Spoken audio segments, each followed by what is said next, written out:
What's the deal, my people? You know what it is, Don Tony Teflon, and I'm back at you another one, and this one is Proof Jamie Lannister will stab the Night's King. In my last video, I told you that this will go down, and in this video, I will give you all the foreshadowing of why this has to happen.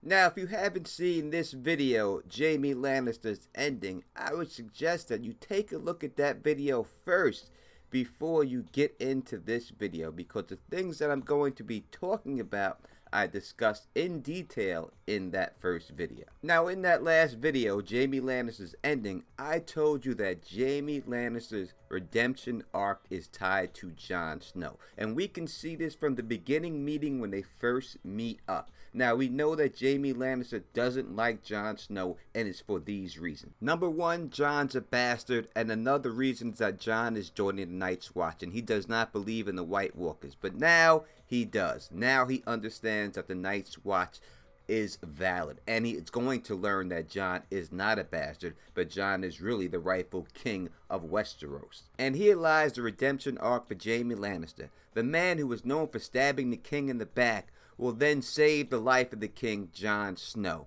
and that will be his full circle. Now, the story of Jamie Lannister is that he stabbed the king in the back, and I think he will do the exact same thing to the Night's King when Jon Snow is fighting him one-on-one, and thus allowing him to save the life of Jon Snow. So, is there foreshadowing of this happening in the show? Yes, there is. And here it is. When we see Jamie Lannister get into his fight with Ned Stark, what happens? As soon as it looks like that Ned Stark is getting the advantage, we see Jamie Lannister's man stab Ned Stark in the back of the leg.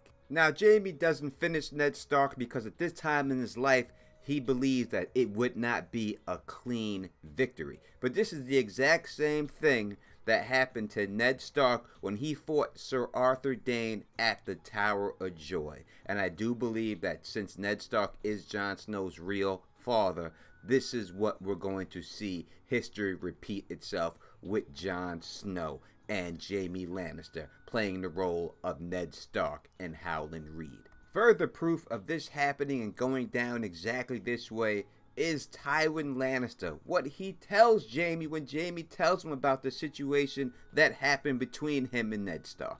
Ned Stark. One of our men interfered. Speared him through the leg before I could finish him. Why is he still alive? It wouldn't have been clean. Clean. You spend too much time worrying about what other people think of you. That Jamie does. He does care too much about what other people think about him. And that is why he cannot have this Kingslayer thing stick with him. So when we look back at Jamie Lannister, what he is known for. He is known for stabbing the king in the back.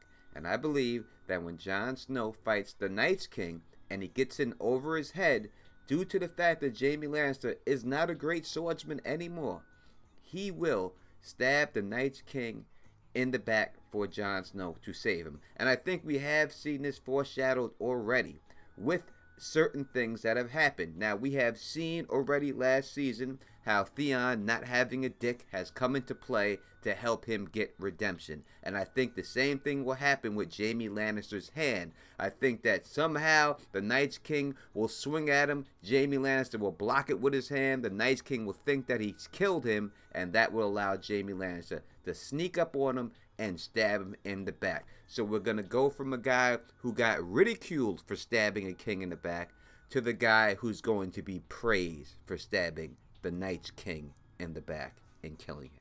Well, I don't think he's going to kill him, but I think he's going to stun him enough for Jon Snow to land the finishing blow. But does that mean that Jon Snow is going to survive to record this? Does that mean Jamie Lannister is going to die? And that is going to be his story, that how he saved the new king. Now, there is more foreshadowing in this from the books, like when Jamie Lannister has his dream about the Kingsguard. I can go into that in a different video, though. But I had to get this out. It's my name day, so I wanted to get this out for you before I go out and celebrate my name day. And as you all know, I've been getting hit with copyright violation after copyright violation by YouTube and by HBO. So I have to do some rethinking. So if you really want to support me, this is what you can do. Please thumbs up this video. If I can get at least 500 thumbs up on this video, I don't get the copyright strike for some reason. So please try to get me to 500, and if you can, support me on Patreon, because I'm probably not going to get paid for this. And if you like the way I do this, please thumbs up this, please spread this across the realm, and please subscribe. And until next time, you know who it is. Peace and stay sexy.